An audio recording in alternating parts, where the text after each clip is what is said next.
Well, hey, Susan. And hey, everybody in Facebook land. We are a bit late because, as you know, my ingenious self here with technology, suddenly the Zoom link disappeared. But we ended up being able to get you back. And Susan, I'm just so thankful just to have you here. It's a real honor. It's a real pleasure. Thank you. What you do is you bring people to the table of a sacred conversation, and you bring the church to a place of awareness, and even just sometimes even a place of reckoning that it's like it's time to acknowledge something. So I don't know if a lot of people in my group know you, know of what you do. So what I'm going to ask you is just to tell your story, what it is that caused you to be such an advocate for the LGBTQIA community. There's always a backstory to those things. And Yes. so we would be honored to hear your backstory. Well, thank you. Thank you for having me.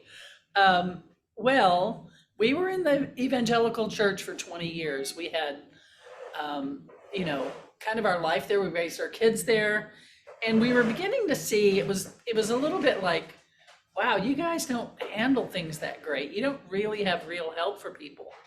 We began to notice that, but then two of our kids came out as queer, 2 out of 5. And we're like, oh my gosh, all of our theology, we had to say that what makes sense now. And we saw how they were our child told us about how people were being treated in the church and by their Christian parents. And we're like, wow, that is so far from Christ. It's Yes, so far from what yes, it's supposed to be.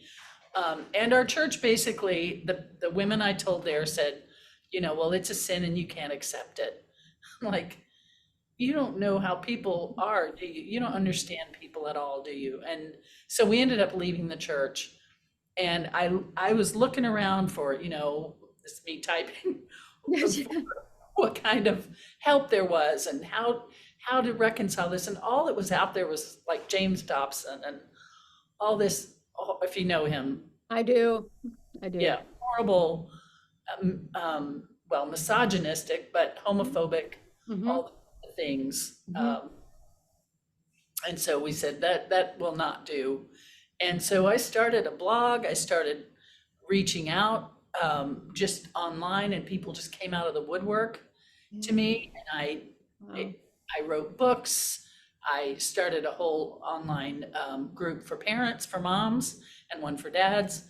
And it's just grown and grown and grown because there was nothing available to Mm. people who were in the church. And the church they just shove you aside like they're like just expired meat. They just Yes, push it away. yes. And the people in there, in my experience, and a lot of the moms in the group, nobody even follows up. They don't say, hey, I know we raised our kids together. You were at my child's wedding, blah, blah, blah. What happened with the church? They don't do that. They Mm-hmm. just Mm-hmm. let you disappear because it's too disruptive to their hierarchy, to Mm-hmm. their Mm-hmm. worldview that's locked in. They can't even think beyond. I know it's a very broad brush I'm giving you here, but this is the common story, that it's rare for someone in that worldview to think clearly for themselves and say, this doesn't really make sense. Yes. So there are more and more people just with big pieces of Mm-hmm. theology that don't fit together, and life that they're seeing. And it's causing a whiplash in the church. I think a lot of people are leaving the church. I think it's more and more fragile because of it. And so the top down, controllers are clamping down all the more and Yes. writing laws and all kinds of Yes. stuff. So, yeah, Yes. that was the So let long. me just backtrack a bit because I had seen this video you had put out online, and you were talking about that this was something you had to reconcile even within yourself too. There was like your whole worldview had to shift. And can I just ask how that happened? Because a lot of times people can say, well, I have had this worldview for 25 years. What do you mean now? What, suddenly you have a different viewpoint? So can you share a little bit of the emotions around that, the process you went through? Yeah, I know. I realize that I kind of tell that story like, Sure. a hero on a horse, but honestly, there was some wrestling through it to say, you know, how the church, everywhere I turned that I asked people I respected, in the church, it was like, well, it's just prohibited. Right, right. And so I had to really wrestle with it. And somewhere along the way, I heard someone say, well, it comes down to love. I think it was a video I was watching. It comes down to love. Is it loving? And I was like, can it be that easy? Can it just, that's the gauge? But that's Hmm. exactly the gauge that Jesus gave us. And so, and that felt like a relief. But a friend of mine remembers being over at my house and I had all this stuff out. I was looking at, reading, trying to sort it out. And I just suddenly shoved it all to the side and said, there's no love in this. Mm. There's no love in this. And so it's a very masculine paradigm Hmm. that Hmm. writes out all the feminine of caring and relationship. You know what I'm saying? Do. Yeah. And I don't mean men and women, but I mean Yes. feminine, yin yang, and the feminine is missing from the church. And so, but there was emotion. But I remember the day that Ash called and said, at the time said, I think I'm bisexual. Like I've prayed about it, I've tried, I've done everything. Mhm. I have a TED talk that covers this, by the way. Yes. So tell people to watch the TED talk. Yes. Um, but anyway, and they said, and I've tried and I've denied it, and it won't go away. And I said, what can I do to help you? How can I help you? And anyway, they would give me stuff to read Hmm. or recommend people, and I would do that, and it just opened my eyes. So I think the short answer to your question is, um, I was willing to learn. I gathered my courage because in that worldview, they scare you to Yes. you know to even ask a question, much less think Mhm. a random thought, a different thought. But I did do that, and it has led to something that is just extraordinary. Like I'm more Christ-like now than I ever was in the church. And Yeah. you said before we got on the call, you said that in all your years in the church, I was the only one that you really said expressed love Yeah. for this community. I forgot how you put it, but Yes. Yes. and and that is such an indictment of the church, that we're supposed to be about love and acceptance. We're not supposed to be about rules. That's what Jesus came to stand against Right. from that point of Right. view. So what do you say to people that say, well, I mean, I know being in the church because I had been in ministry for, 30 years. I was in this church and different churches. And they would say, well, Ellen, you can't be gay. And this is why. So they give the biblical reasons why. And then they just say, we're doing tough love on you. That's what we're doing, Ellen. We're using tough love. We're letting you know that, love sometimes isn't what you always want to hear. Yeah, that Love is is going to bullshit. tickle your ears. I know. So talk about that. That's all tough. It's not love. That's correct. That is not what tough love means. Tough love as a concept came up from a man who was running a halfway house for at-risk youth. And the tough love was, okay, you guys have to abide by the rules in here. You have to do your chores. You can't steal from each other, because we have to get along here. Like we're doing something. And the idea was, the toughness was, we're gonna we're gonna help you be cohesive as community. But this stuff that they're saying is tough love at church is just wrong. There's no love in that. They're not looking for cohesive community to work well together. They're um, ripping people apart. They're ripping communities apart. So it's just, and here's another thing. I have known God since I was a very little girl. When my brother died, my mother died, all these things happened, and God was the one that was there. And I had no churching at all. Mhm. But so that's been a lifelong relationship. And God has corrected me many times. Like, you need to apologize to your daughter, or you were rude to your husband, or whatever. And it always feels like love. I, Yes. yes, I may be embarrassed. I Mhm. may be humbled. Yes. But in all those times, I have never felt ashamed. I've never felt at risk in the relationship. I've never felt that God was judging me or condemning me for an iota. Yeah. And that is, and the church has not mastered that. The church has no, I'm talking about the non-affirming church, not the churches that are on Yeah. board. Um, the conservative, non-affirming churches, they do not understand embrace that's loving. And if they think that God is so bent out of shape that you're a lesbian, why don't they leave that to God? Why are they correcting you for something that's not their business? And what if they're wrong? Somebody on a thing this morning, what if you're wrong? You get to the gates of heaven and Oh, I, goodness. I've heard this. I'm not the one who's going to be wrong. There are going to be a lot of people who are going to be very surprised that their theology of exclusion was dead wrong. But that's not going to be me. And, um, you know, you're not wrong when you love well. And loving well is love that feels like love. Yes. Loving well is Yeah. treating someone the way you'd want to be treated. Yes, And exactly. nobody in their right mind would want to be treated the way the non-affirming church has treated LGBTQ people. And love doesn't shame. I mean, if we like love doesn't do that. I remember having to stand in front of an entire congregation and declare that I was a lesbian, and then I was asked to step down from a variety of things. That's shaming. And then there was all these other things that were happening which involved gaslighting and the whole piece with it. And I thought to myself, if this is love, if this is what love is, and this is what God is like, then I don't want to have anything to do with that God, and I don't want to have anything to do with the church. And I remember it was very hard and I can still see it. It can be very difficult for people to see that shame piece that they're actually bringing upon people. It's shaming. Shaming. And can you share a little bit about shaming? Because I think sometimes um, people just live off the Bible verse, like do not dishonor your parents, love your parents, for they will, and all this stuff. But when somebody's harming somebody, or there's a shaming, or this institution is like actually encouraging self-harm, It okay, is. then It I is. have to say to myself, this cannot be love. This cannot be the unconditional love that God talks about. So can you share a little bit about shaming?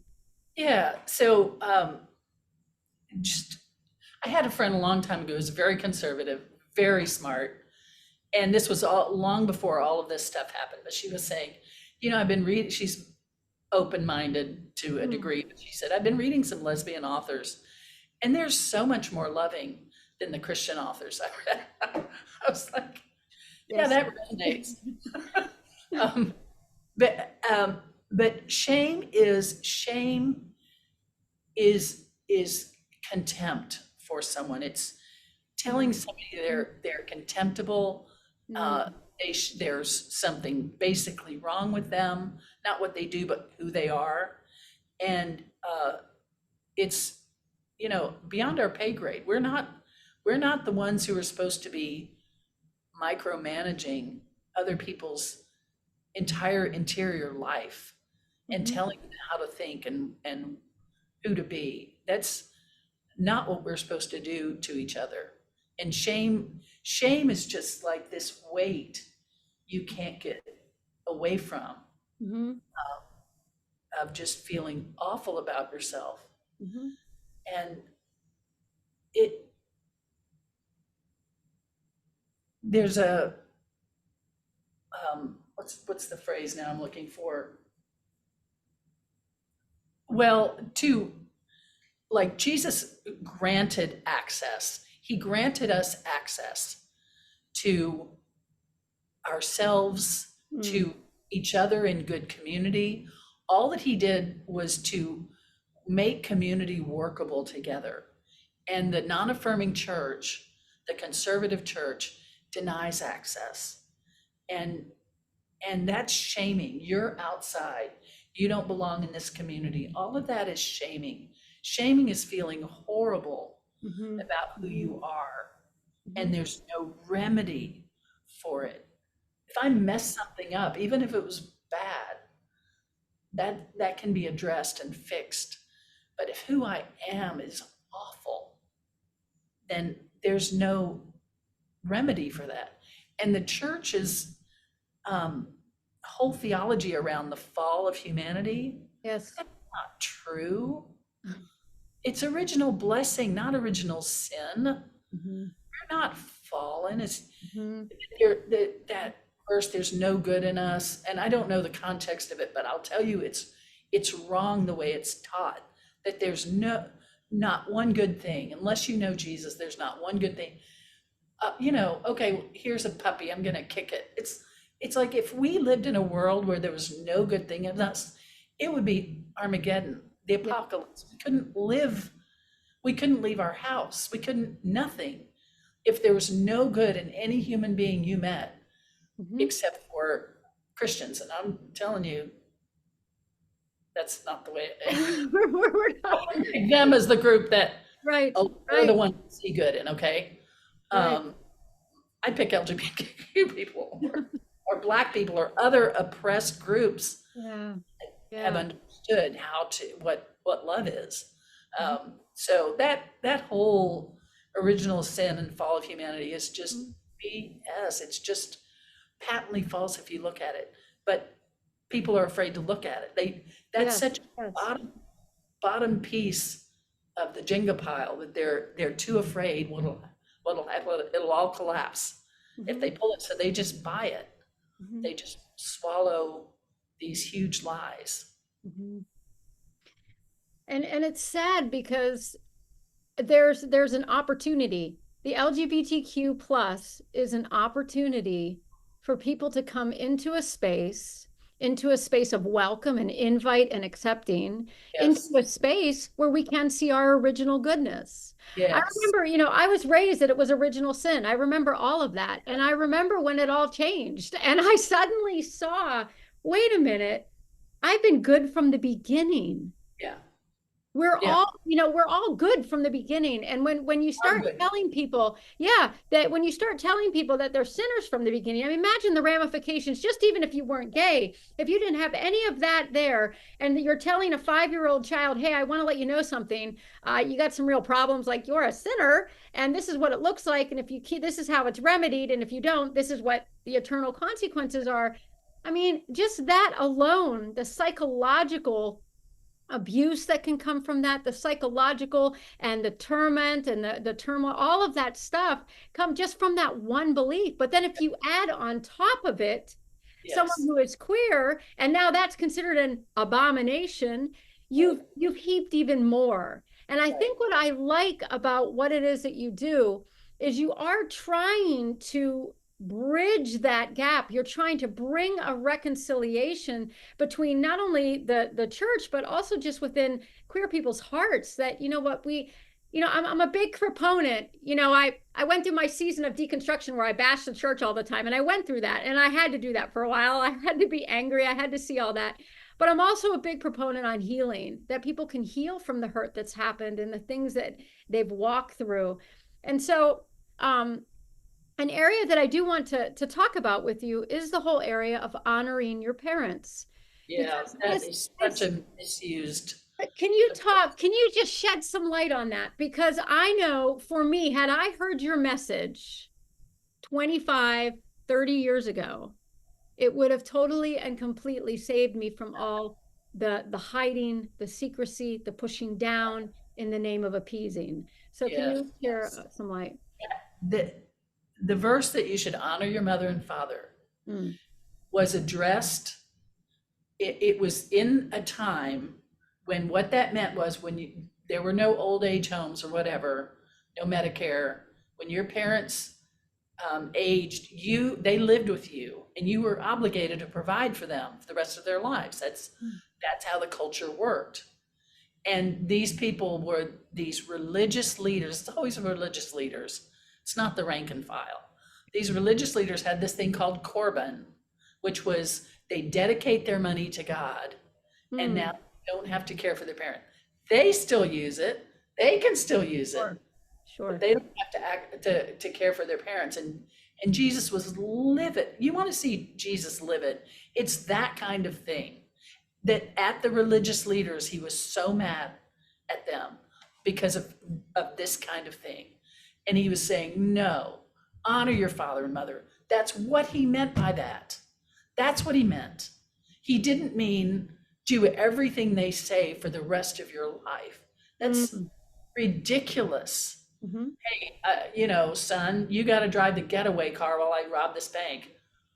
Okay, I've got to honor you. That's just crap. It's just Yep.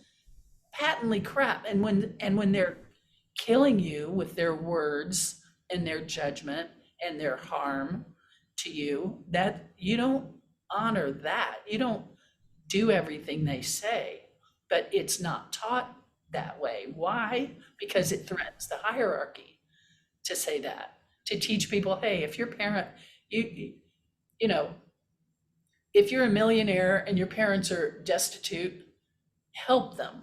I would say that applies. Yes. But Yes. but do everything they say? No, that's not even reasonable. That doesn't even make sense. So we need to free ourselves from a lot of that. I do teach those kind of things because they're such a weapon. They've been turned into a weapon. Mm-hmm. And there's another place where Paul says, honor your father and children obey your parents. Yes. First of all, children, I don't think he means grown adults. I don't know, but honor your parents. But then the next little bit says, and fathers, don't exasperate your children. Yes. Did you know that? Yes. So what he was quoting was the common household Roman law, which was children obey your parents. That was common. They all knew that. But it's kind of like a Jesus move where he's saying, but the new thing I'm telling you is, fathers, don't exasperate your children. So that's the new thing he was saying. Yes. And Paul is another subject, but that's the part they should be teaching, not doubling down on this Roman household code that's really doesn't translate to today at all. It's a whole different thing. We leave our homes at 18 and, it's just a different whole culture. Mm-hmm. Mm-hmm. So, but there's no incentive in a patriarchal system to free the people supporting it. So they're not doing it. Yes, yes. And because they're not, the church isn't doing it as a whole, from that hierarchy, passes down onto the parents and then passes on down. It just keeps going for generations upon generations. Yeah. And I think they're overplaying their hand today. I think they've gone so far. There are a lot of children still growing up in it and growing up, in the generations, but I think they're also really losing people and they're being seen for who they are in the things they're doing. Just unacceptable. So, I don't know. I've got to hope that things are going to crash and burn in the system the way it's been. I live in Florida. Well, I live in the UK with my partner. She's amazing. But I come back because I have to for immigration reasons. And so I'm in the state of Florida. And I've been gone about a year and then I came back and I started to see all the new laws that were being passed and the things that we're going through. And I thought to myself, wow, we're still on this. We're still on this track because in the UK, there are these issues. But in the UK, it's not uncommon for me to be holding my girlfriend's hand and walking down the street. If I want to show public display of affection, I can, and they don't even think about it. It's like they just walk past and they're like, good morning, and they're cheery and there's nothing. But here it's a very different ballgame in America. It has its own brand of Christianity is the way that I would say it. And in the state of Florida, where I am, seeing the laws coming out, seeing the blame, seeing the, we're going to get rid of all these books. We're going to get rid of people's expressions and people's hearts. It has a very much of a Nazi feel to the whole thing. It is exactly what the feel is. Yeah, I know. It's terrifying. I'm in Seattle, but I still am terrified for Florida and other places like that. It's Texas. It is very scary. There's a word that I learned called kakistocracy, and Oh, that is where it's ruled by the worst. Think of it as caca. That's yeah, yeah, yeah, yep. it's a system that is set up to be ruled by the worst. And that's what we've got in America, because the kind of leaders that are drawn to it are power hungry, sociopathic, wanting their own. It's ego driven. It has nothing to do with real quality of leadership in somebody that rises to the ranks. It's like it's set up for Mm. bad ruling by the worst. You look at the presidential slate, and you're like, Oh, so, and it's two. It's always two, which is a bad mhm. system. It's a very limiting system anyway. But it's like, so out of the whole country, these are the two. These are the best options. No, they're the most clawed their way to the top. One in particular, I'm thinking, Yeah, I'm right there with you. You're okay. over dead bodies, and it's horrifying. I don't know what the future holds, but there are more of us than them. That's Yes. what there are a lot more people who want sanity Hmm. than who don't. Hmm. Hmm. I got to think that counts for something. I got to think that our voices matter, that we are finding our power in a way that we have not before. Women have been finding their power. LGBTQ people have been finding their power. Black people have been finding their power, and it's a very long slog. I think a lot of this was in the '60s was happening, you Sure. know, and before. So it seems very long, but I can't think other than that they're more of us than them, and we've got to stay on it. Hmm. Hmm. We've got to speak up. And I heard something about that they are afraid of our voice. They are afraid of us speaking the truth. And I think that's why there's so much doubling down. I mean, why do you have to outlaw? Why do you have to ban books and Hmm. all these things? It's because you're afraid. They're terrified. I think they know it's a house of cards built on, you know, lies and abuse and everything else. And they don't want that to fall. Hmm. And so, I don't know, that's what you do when you're scared. Hmm. So what do you say to people who are speaking out? Um, because what I see happen, and I've seen this in my own life, is that the minute you start speaking out on these topics and you start bringing these things forth about marginalization or all these different type of things, abuses in the church, people say, "Well, you're just bitter. All you Right. are is you're just bitter." That's what goes down. Susan, you're bitter. Ellen, you're bitter. You guys are just colluding over, and that's not what's happening. It's trying to bring an awareness. But what do you say to that? Because it seems the minute you say a negative, it's the strangest thing. And when I went through this deconstruction, because I've been on this deconstruction now for quite a while, and I'm telling you, it's been a work of the spirit. It's been amazing. It's been fantastic.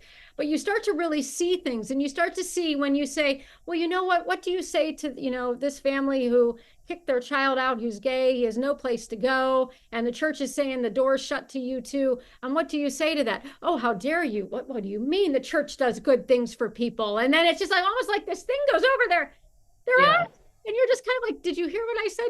Did you see it? Yeah. So what do you say to people who are rising up, who are standing up? What do we say to that? Because it's a good thing that it's happening. Yeah. I mean, people that you describe, the parents who just glaze over and they won't hear anything else. There's a cultish mentality in the Yes, yes. in that arm of the church that is yeah, I mean it's like it has to be done like deculting somebody, deprogramming, whatever. They've been so deeply programmed. I'm actually working on a book about the teaching of contempt as Mm, deconstructing the teaching of contempt that underlies all of the issues of the conservative church. They have contempt for LGBTQ, for Black people, for women, for God, because they don't let God be God, they want to be God, for children, that all the areas where they have contempt, and for humanity, because and they've conditioned people into it. They've conditioned them like a programming in a cult. And so it's not a surprise that people's first response is, oh, but the church is doing good things, like Stepford Wives. It's they've been programmed that way. And so I think that the thing that will move people is to see the harm caused and to see a way out. And even seeing the harm caused, it turns out from studying this, is not enough. They need to see a way out. So, and I think that's what I really focus on and do is say, hey, this is not scary like you've been told. Come on, I'll hold your hand. And I do that with parents in our parents groups and with LGBTQ to say, no, honoring your parents doesn't mean you go in the closet. No, these various things. Because the conditioning is so strong. There's something called, like, if you want to change someone, it's like a block of ice. You have to unfreeze them, Yes. change them, and then refreeze them. So you've got a block of ice and you want it taller and thinner. You have to thaw it, change it, refreeze it. And that's the programming is like that. It's already frozen. The church did that. They took your beautiful, supple self. You described at the beginning. You were just a lovely child. Mhm. But they like melted that and changed it with all this sin, original sin, and froze that. And so it's really, it takes something to change that. But that's what you've been doing through deconstruction, is you've been thawing that and changing it back into something more beautiful and more mature and everything, and the beauty of your humanity that you are now. But that's the process of deconstruction. It's the process of deprogramming from a cult as well, from programming in the first place and then deprogramming. So it's a lot of people, they just aren't ready to hear it, but you can't worry about them. And also, you said something else when they said, well, you're wrong and you're just bitter. Well, you can't let those people define you. And the only way that their words can get hooks in you is if you already feel it inside yourself. If you already feel like maybe you're wrong, then your interactions with others is a way to try to verify that you're really okay. And when they say things, they're verifying that you're not okay. And so the biggest thing for everyone listening, for all of us, is to know who you are yourself. And that's the very thing that's been stripped from you. They tell you don't know God, that your heart is deceitfully wicked. Are you freaking kidding me? Your heart is not deceitfully wicked. Okay, I'm sorry. There's no word in there says your heart is deep. Your heart is deep. That's the origin of that phrase in the original language. I'm like, oh, well, yeah, my heart is deep. I could have told you that. That's the far cry from deceitfully wicked. My heart is not deceitfully wicked. My heart fights for me every single day with life and love, and so does yours. But it's been badly conditioned. We've been badly conditioned. So it's another way that the teachings of contempt have been to deny us access from our deepest selves. We were equipped to love well, to be true to ourselves, to follow our true north. We came in ready to take on the world and to make our contribution, fully in love with ourselves. you run around naked as a toddler and you're delighted, Mhm. and no shame. There's no shame. And then that is added on. Um, so I kind of lost where I was going with Well, I'm that. glad I keep going. You're good. You're right where I told you have freedom to talk.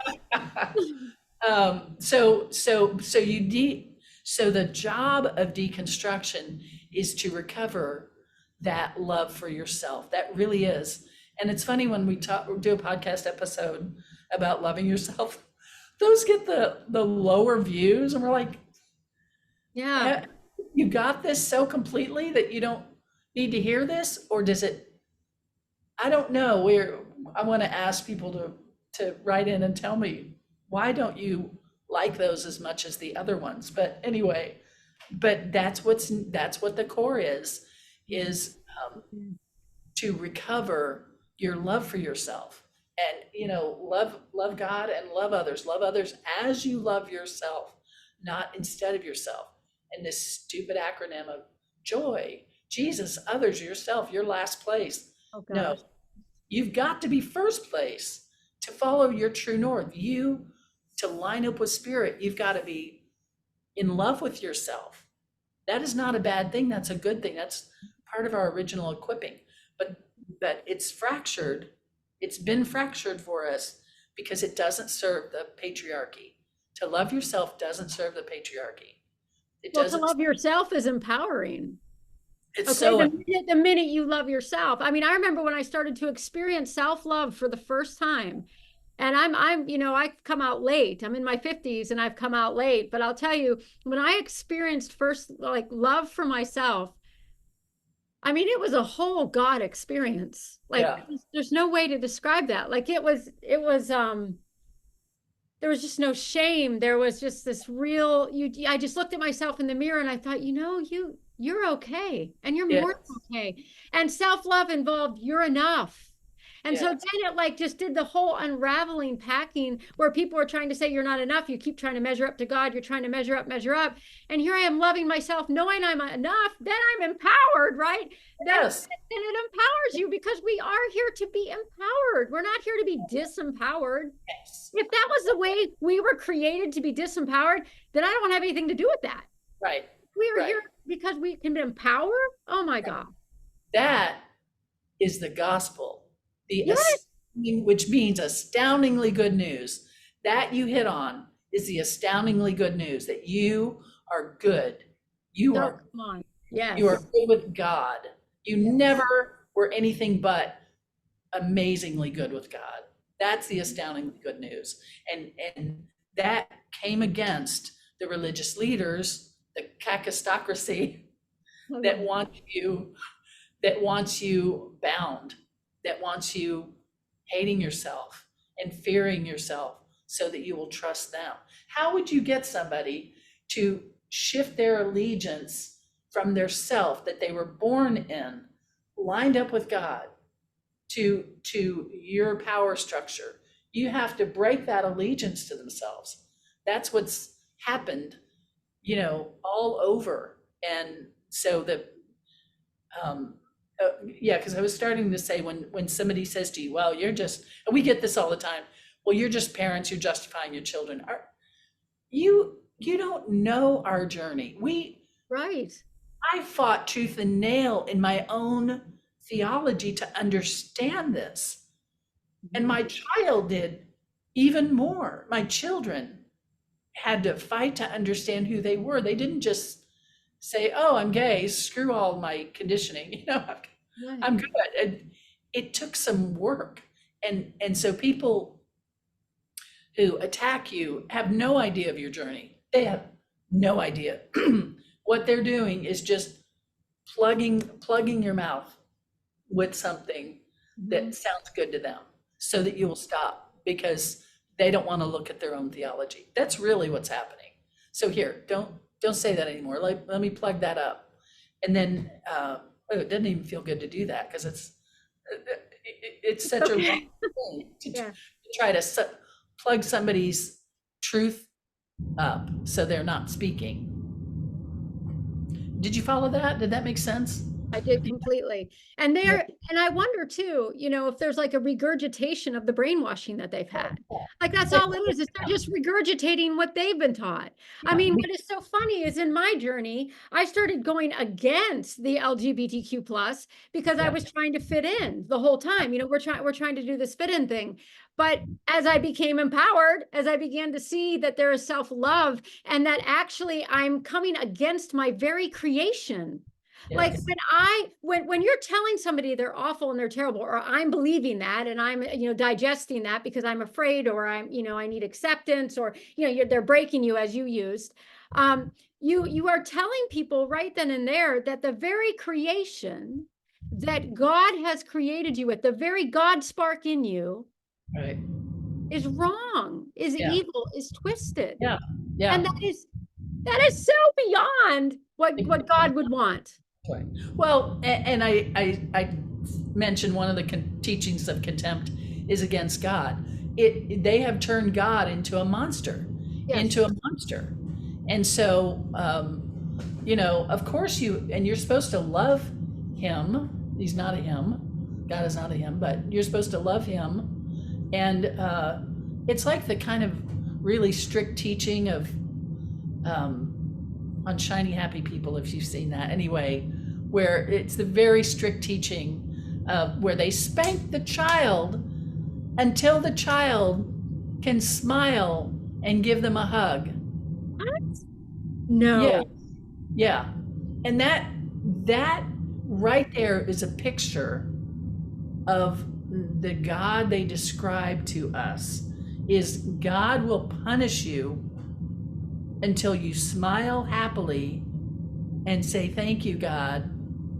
And it's like It's narcissism. That's a it, narcissistic relationship.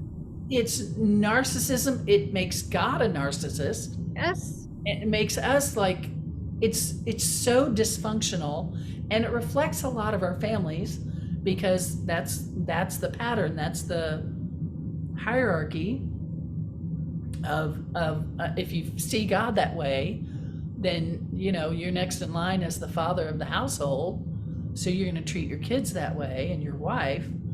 It's yeah, that is not God. Just for everyone listening, God is crazy in love with you. God created you. You are a hologram, a holographic image of God. That thing where it says you're created in God's image, it means that you are a little God. You are a little picture of God, a manifestation of God, an Ellen version, a Susan version, you know, whoever version of God. That is God. We are God's manifestation on earth, meant to love the way God told us to love through Jesus. So, yeah, and that eternal punishment, well, Yes. that's a psycho, Yeah. psycho God, not the God that's true. Yeah. So, So I um, know that there's a bazillion ways we could go with this. I'm also aware that we started later, but I do want to just cover a couple more things with you, Susan. This has just been delightful. I appreciate your honesty and just your candor, because honestly, I just have such a breath of fresh air. oh, Um, good. oh my goodness. So how do you bridge this gap then? What is it that you bring to parents? Because I do know some parents who have gay children. I know I'm gay, but my parents, I will just they're over there. But like, how do you bridge this gap? What is it that you do in the work you do? Yeah, well, um, I have courses, I've created a lot of content. I've created video courses. I did that during the pandemic because I couldn't go out and speak places. We have online groups. I have my TED Talk. All of it is on our website, freedhearts.org, where we just provide content for people to connect with their true selves, to deconstruct. We have our podcast, which is, I'm happy to say, in the top 5% of It's beautiful. podcasts. Yeah. That feels remarkable to me. I So love your podcast. Thank you. You're Thank you. welcome. We love doing it. My husband and I do it together, and it's very fun.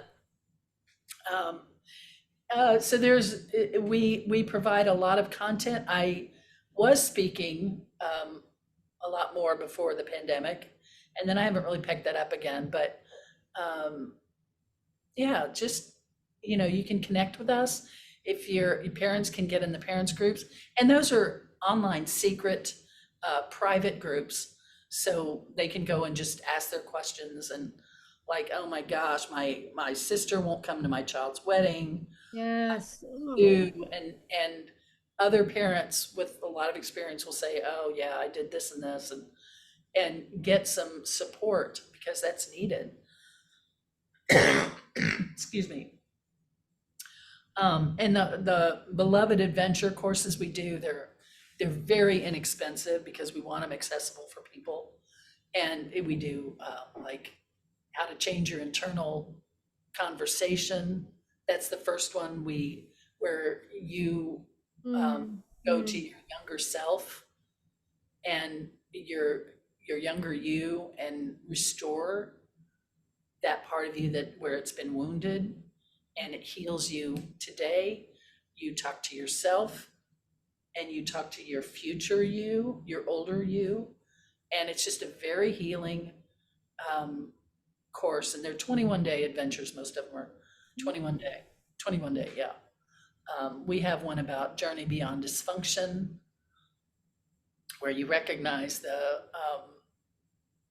gaslighting and the harm that's been done to you, and deconstructed the narcissism, and so you can reclaim yourself. We have a mama bear journey that we say you cared for everybody, let us care for you on this journey. And they're very as I said, affordable, because we want people to be able to take them and enjoy them, so and grow from them. So we have a lot of things that we offer. We just keep adding more things. And then I've written Mom, I'm Gay for parents, and it's kind of a triage for parents, how to deal with their original fears, and what do I do, and dealing with extended family and church. And then we have Radically Included, which is 49 verses. It's a few more than that, verses that call us to radical inclusion. And that's because it's 7 times 7, the so-called clobber passages that tell us we bash people over the head. So we just have all these things that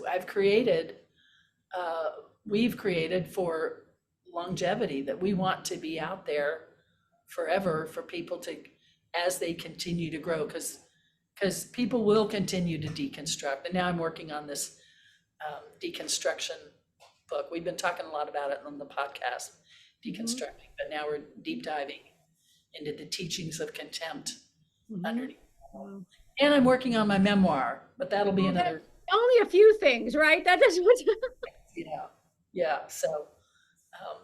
You said something interesting that people will continue to deconstruct. And I have to say, Susan, I believe that with everything in my heart. People are waking up. People's eyes are being opened. It's not as fast as I would love it to, but people's eyes are opening. People are seeing that there is something different, that this was not right. It's almost like a check goes off in the spirit. It's like it goes off in their spirit, like what used to be acceptable all of a sudden becomes unacceptable from the pulpit. And I've just seen that. I've seen that with the different people that I work with. They'll be like, yeah, I was sitting in church one day, and then all of a sudden the pastor said something, and I went, that isn't right. And of course, they got afraid with that whole that isn't right. But as they began to really look at it, I mean, there's so much evidence. There's so much stuff out there. We are in a massive information age, and we can find the truth. I mean, it is there. Well, and I've heard from some spiritual guides that I have listened to, that we are in a time, like the greatest time in humanity thus far, for spiritual awakening. That we're on a whole different plane now. In the 60s was the dawning of the age of Aquarius, by the fifth dimension, that whole, and that we are in this transition period into spirit that we've never been before. that it's the greatest opportunity for spiritual expansion that we've ever had before. And I think that is very exciting and very cool. And, I don't know, it's going to keep expanding like the universe. It's going to keep expanding.